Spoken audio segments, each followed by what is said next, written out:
बड़ी खबर, अमेरिकी ठिकानों को भारी नुकसान हुआ है। ईरान ने फिर दावा किया है कि कैसे खाड़ी के देशों में जहां पर अमेरिकी सैन्य ठिकाने थे उनको नुकसान पहुंचाया है, उनको निष्क्रिय किया है। लेकिन कुवैत कह रहा है कि अमेरिकी सैन्य बेस जो कुवैत में है उसको निष्क्रिय किया गया ईरान का। बहरीन बेस को भी नुकसान पहुंचा। हालांकि कुवैत सेना कह रही है कि जितने भी प्रोजेक्टाइल आए थे हर किसी को मार गिराया गया। युद्धपोत लिंकन पर मिसाइलों से हमले का दावा भी ईरान ने किया है, लेकिन अमेरिका ने उसको खारिज कर दिया है। यहां तक कि अब्राहम लिंकन यूएसएस की तस्वीरें भी उसने जारी की हैं। ईरान का दावा 560 अमेरिकी सैनिक ढेर किए गए हैं, लेकिन अमेरिका ने उन दावों को भी खारिज किया है। राष्ट्रपति ट्रंप ने अपने संबोधन में यह कहा कि 3 लोग मारे गए हैं, 5 घायल हुए हैं, लेकिन इस बात की भी आशंका जताई है कि युद्ध लंबा खिंच सकता है। और अगर ऐसा होगा तो युद्ध का नियम यह कहता है कि कैजुअल्टी तो होगी, दोनों तरफ होगी। जो कमजोर होगा वो खत्म होगा, जो ताकतवर होगा उसे नुकसान झेलना होगा। और ट्रंप इस बात को समझ रहे हैं और इसीलिए कह रहे हैं कि कुछ समय तक और ये युद्ध चलेगा। अशरफ वानी हमारे सहयोगी हमारे साथ जुड़े हुए। अशरफ, नेटो फार फेच है एट दिस मोमेंट, ये मान सकते हैं कि एक मिनी नेटो फॉर्मेशन जरूर है कि भाई उनके पास अपने मिलिट्री एसेट्स हैं, उनका नेवल बेस है वहां पर, उसकी हिफाजत के लिए वो जा रहे हैं। लेकिन कल ब्रिटेन का जो मिलिट्री बेस है वहां पर ड्रोन जाता है, जाहिर है इसीलिए उन्होंने अमेरिका को परमिशन दी है। फ्रांस मोबिलाइज कर रहा है। अगर सैन्य ठिकानों पर हमला ईरान का बढ़ेगा तो क्या ये मौका नहीं देगा उन देशों को भी कूदने का कि अगर आप हम पर हमला करेंगे तो हम तो नहीं छोड़ेंगे आपको? बिल्कुल, दरअसल अगर हम फ्रांस और ब्रिटेन की बात करें, फ्रांस का जहां पर इंटरेस्ट लेबनान में है उसके लिए, और वही फ्रांस ने ही जो है सीज फायर करवाया था हिजबुल्ला या हम कहें लेबनान और इजराइल के बीच में। और दूसरी तरफ अगर हम ब्रिटेन की बात करें तो जो साइप्रस जो कंट्री है जिसका सबसे अधिक यूज अपनी सुरक्षा के लिए जो है इजराइल ने किया। जब पिछली बार 12 दिन का युद्ध हुआ था तब जो विमान है बेंजामिन नेतन्याहू का वो साइप्रस गया था, और साइप्रस में जो है वहां पर ब्रिटेन का बेस है, बड़ा बेस है।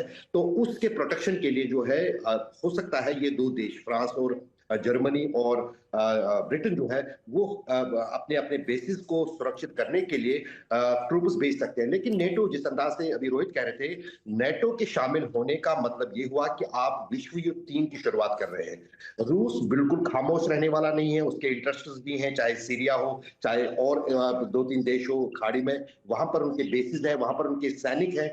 तो रूस भी यदि उसमें गुस्सा है तो फिर ये तो वर्ल्ड वार की शुरुआत है। लेकिन चीन को लेकर ये साफ है, चीन अपने इंटरेस्ट देखता है, वो हथियार ईरान को दे सकता है, वो टेक्नोलॉजी दे सकता है, जिस तरह से वो उसका रवैया रहा है, वो इंटेलिजेंस शेयर कर सकता है। और तीसरी महत्वपूर्ण बात जो अभी लग रही है कि जिस अंदाज से जो ईरान ने कहा था वो कर रहा है, अमेजॉन के हेडक्वार्टर पर हमले की बात को लेकर जो साफ हो रही है कि ईरान ने साफ किया था कि हमारे निशाने पर गल्फ के देश या गल्फ के लोग नहीं है, बल्कि गल्फ में अमेरिका और अमेरिकी इंटरेस्ट्स हैं।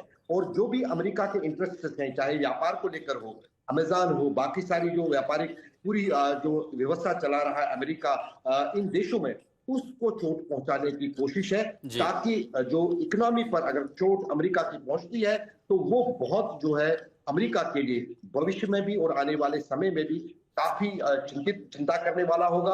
और चाहे रूस हो या फिर चाइना हो, वो ये चाहेगा कि आर्थिक तौर पर अमेरिका के इंटरेस्ट्स जो हैं वो प्रभावित हो जाए, उन पर चोट पहुंचे। और कहीं ना अशरफ, आप बने रहे हमारे साथ। तो लगातार पश्चिम जो मिडिल ईस्ट की स्थिति है वो गंभीर होती जा रही है, तनाव लगातार बढ़ रहा है और युद्ध का दायरा बढ़ रहा है, क्योंकि अब जब हिजबुल्ला की एंट्री हुई है तो इजराइल की चेतावनी अब लेबनान को खाली करने की, उसी के साथ साथ यमन के हूती ग्रुप पर भी नजर, और उसी के साथ अब एक मिनी नाटो फॉर्मेशन, क्योंकि जर्मनी, फ्रांस, ब्रिटेन ये सब शामिल हो रहे हैं। हालांकि मौजूदा तौर पर वो फिर अपने सेट को बचाने की कोशिश कर रहे हैं। संदीप उनिथन हमारे साथ, हमारे सहयोगी हमारे साथ जुड़ रहे हैं। संदीप, 2 चीजें तो तय हैं, नेटो को आर्टिकल 5 लागू करने के लिए उनके पास अपने नियम हैं, वो चार्टर फिलहाल यहां लागू होता दिखाई नहीं दे रहा है। क्या ये ऑप्टिक्स प्ले है कि आप मेडिटेरेनियन में मोबिलाइज कीजिए, लेकिन ब्रिटेन ने तो परमिशन दे दी कि आपको जो इस्तेमाल करना है एसेट इस्तेमाल कीजिए? बिल्कुल, जो अब हम जो अब देख रहे हैं वो ये है कि ईरान की क्या रणनीति है। ईरान ये चाहता है कि हर कोई देश जो उस रीजन में है जहां पे अमेरिकन बेसिस हैं या ब्रिटिश बेसिस है, उन सब पे वो टारगेट कर रहा है। पिछले 24 घंटों में उन्होंने करीब 800 मिसाइल फायर किए इन 11 या 12 मुल्कों पे, और वो इन मुल्कों को ये कहना चाहता है कि अगर आप अमेरिकन बेसिस अपने सॉइल पे रहने देते हो तो ये हमारे खिलाफ एक जंग है। और वो इस टारगेटिंग से ये जो लो कॉस्ट ऑप्शन उनको लग रहा है उसकी कॉस्ट वो बढ़ाना चाहते हैं, हर देश को ये बताना चाहते हैं। और मैं दर्शकों को ये बताना चाहता हूं कि ठीक 35 साल पहले सद्दाम हुसैन ने 80 से ज्यादा स्कड मिसाइल फायर किए इजराइल और सऊदी अरब पे एक महीने के दौरान, जनवरी और फरवरी, जब 1991 की गल्फ युद्ध के समय। 35 साल बाद ईरान ने एक दिन में 800 मिसाइल, रॉकेट्स और प्रोजेक्टाइल्स फायर किए 11 देशों पे। तो आप अनुमान लगा सकते हैं किस तरह से उन्होंने पूरे वेस्ट एशिया पे उन्होंने मिसाइल्स फायर किए। और ये कहना चाहते हैं कि पूरी अमेरिका और इजराइल को कि हम अकेले नहीं जाएंगे, पूरे रीजन को हम युद्ध के गिरफ्त में ले लेंगे। हमने देखा कि यूएई में अभी जहां पर एक अटैक हुआ है, वहां पर अमेजॉन का वेयर हाउस था, डेटा सेंटर था, वहां पर कुछ प्रोजेक्टाइल एक्सप्लोड हुआ जिससे नुकसान हुआ है। कमर्शियल इंटरेस्ट को अमेरिका को निशाना बना रहा है या ईरानियन को इंटेलिजेंस स्पेसिफिक थी? ये कहने के लिए तो डेटा सेंटर है, संभवतः ये किसी इंटेलिजेंस यूनिट से इलाके हो, क्योंकि आमतौर पर हम कोवर्ट ऑपरेशन में इस तरह की चीजें देखते हैं। मैं एक्चुअली ये देशों की तरफ देख रहा हूं कि सबसे ज्यादा जो आप अगर देख सकते हैं इसकी ब्रेकअप जो है, 800 से ज्यादा उन्होंने मिसाइल्स, ड्रोन्स और ये बैलिस्टिक मिसाइल्स फायर किए। सबसे ज्यादा जो है इजराइल पे गिरे हैं ये मिसाइल्स।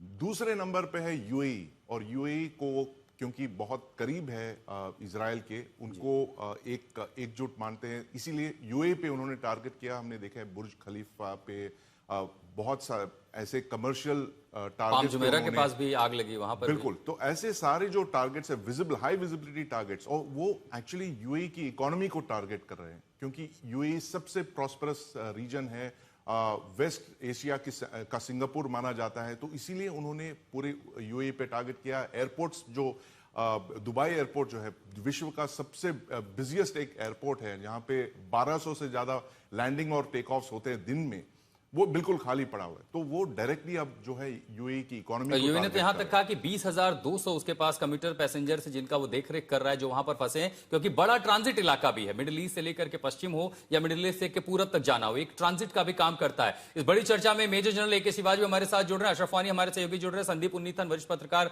हमारे सहयोगी भी हमारे साथ जुड़ रहे हैं। तो लगातार 43 से 44 घंटे हो चुके हैं। मध्य पूर्व एशिया में अगर किसी को यह लग रहा था कि युद्ध का अंत अब करीब है, तो राष्ट्रपति ट्रंप ने कह दिया है कि अभी तो संभवतः ये ट्रेलर है, कैजुअलिटी के लिए भी तैयार है, युद्ध अब तो खिंच सकता है। Major general A K. शिवाज, आपको शामिल करना चाहूंगा चर्चा में।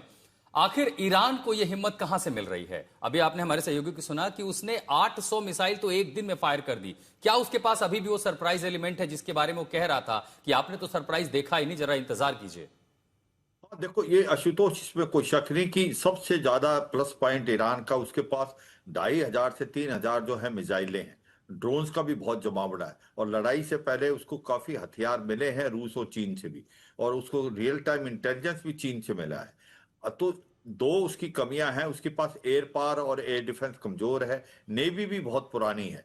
मगर जो चीज वो क्या कर रहा है, उसकी स्ट्रेटेजी क्या है? उसकी स्ट्रेटेजी है कि इसका फोकस इजराइल पे तो रखो, मगर मिडिल ईस्ट में जितनी भी बेसिस है उन पे हमला करो, क्योंकि ये कमजोर कड़ी है। वो कैसे कमजोर कड़ी? यहाँ का एयर डिफेंस सिस्टम इतना मजबूत नहीं जितना मल्टी टियर्ड इजराइल का है। यहाँ पर पेट्रोइट मिसाइल सिस्टम और थार है, मगर यहाँ कोलेट्रल डैमेज सिविलियन एरिया को होगा। तो एक प्रकार से वो रीजनल वार करना चाहता है, वो प्रेशर करना चाहता है, ये देश प्रेशर डाले अमेरिका पे लड़ाई बंद करने का। और दूसरा जो कमर्शियल इंटरेस्ट है अमेरिका के, दुबई के अंदर अगर आप यूएई में देखें तो उसने 18 से 20 बिलियन डॉलर दुबई में ही इन्वेस्ट किए। माइक्रोसॉफ्ट, गूगल के वहां पर हेडक्वार्टर है। तो ये बड़ी सोची समझी साजिश के तहत ईरान चल रहा है। ये सॉफ्ट टारगेट है, ये नजदीक है ईरान से, सरप्राइज फैक्टर है। तीसरा, ये इतने वेल प्रिपेयर्ड नहीं है। इनके अंदर जो अमेरिका का बहुत ज्यादा कमर्शियल इंटरेस्ट है, तो आप देखें कि पूरी इकोनॉमी डिगमगा जाएगी। और अब ये स्टेट ऑफ हार्मुज को भी बंद कर देंगे, जिससे कि ऑयल के जो प्राइसेस हैं वो $100 पर बैरल से आगे चले जाएंगे। और कल ही हमने देखा है कि ऑयल के जो प्राइसेस है उसमें 10% का जो है उछाल आया है, यहां तक कि स्ट्रेट ऑफ हॉर्मुज में भी हलचल काफी कम हुई है। लेकिन इस बीच एक बड़ी खबर आ रही है, ईरान युद्ध पर अमेरिकी विदेश मंत्री की ब्रीफिंग होने वाली है। सेनेट को इस बारे में जानकारी देंगे, युद्ध के हालात के बीच अमेरिका की आगे की स्थिति, आगे की तैयारियां, आगे की रणनीति क्या है। सेनेट के नेताओं को ईरान युद्ध पर ब्रीफिंग, और उसी के साथ भारतीय समयानुसार शाम को 6 बजे डिपार्टमेंट ऑफ वॉर की एक प्रेस कॉन्फ्रेंस भी होगी। तब पूरी दुनिया के सामने अमेरिका की रणनीति, हर वो डिटेल सामने आएगी। लेकिन अमेरिका में भी जाहिर है सेनेट भी चाहता है कि आखिर सरकार ये बताए, ट्रंप प्रशासन ये बताए कि युद्ध पर तैयारियां आगे क्या हैं। और ये सब तब हुआ है जब अमेरिका को कैजुअलिटी हुई है, उसके 3 सैनिक मारे गए, 5 नुकसान है। संदीप उन्नीथन हमारे सहयोगी बने हुए हैं। संदीप, अमेरिका के बारे में कहा जाता है अगर उसका एक भी सैनिक मारा गया तो वो ये कहता है कि act of war against America है। दूसरा, ईरान के साथ अभी हम जो तस्वीरें देख रहे हैं, ये जो डिपार्टमेंट ऑफ वॉर ने जारी की है, कामाकाजी ड्रोन उड़ा दिया गया है। ये संभवतः जो टारमेक पर या रनवे पर दिखाई दे रहा है कि एक MiG-29 संभवतः ये हो सकता है, इसको भी उड़ा दिया गया है। ईरान के पास फायर पावर है नहीं। क्या अमेरिका की तैयारी आगे नजर आती है? अगर उसको ब्रीफ करना है, जानकारी देनी, ट्रंप तो कह रहे हैं तो हब तो खींचेगा।